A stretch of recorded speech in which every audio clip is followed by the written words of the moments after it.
Πάμε να δούμε τους πιο κοινούς μύθους για τις κλινικές μελέτες. Οι κλινικές μελέτες είναι πειράματα σε ανθρώπους. Αυτό δεν είναι αλήθεια. Οι κλινικές μελέτες είναι αυστηρά ελεγχόμενες διαδικασίες όπου εξετάζουμε την ασφάλεια και την αποτελεσματικότητα νέων θεραπείων. Εννοείται πάντοτε με συγκατάθεση εκ μέρους των ασθενών και συνεχή παρακολούθηση εκ μέρους των γιατρών. Οι κλινικές μελέτες γίνονται μόνο όταν δεν υπάρχει άλλη επιλογή.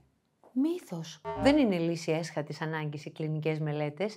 Είναι μια ευκαιρία που δίνεται σε νέες θεραπείες και όχι μόνο όταν δεν υπάρχει άλλη επιλογή. Οι ασθενείς μπορεί να μην λάβουν θεραπεία, αλλά μόνο πλασίμπο.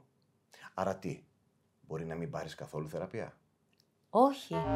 Δεν χρησιμοποιείται ποτέ πλασίμπο αν υπάρχει θεραπεία για τον ασθενή. Η χρήση πλασίμπο γίνεται μόνο όταν υπάρχει ουσιαστικός και επιστημονικός λόγος. Οι κλινικές μελέτες είναι πολύ ακριβές. Αλήθεια είναι. Γιατί περιλαμβάνουν όλα τα κόστη εξετάσεων, νοσηλείας, γιατρών κτλ. Αλλά δεν επιβαρύνεται ούτε ο ασθενής, ούτε το εσύ. Όλα καλύπτονται από τη χρηματοδότηση της μελέτης.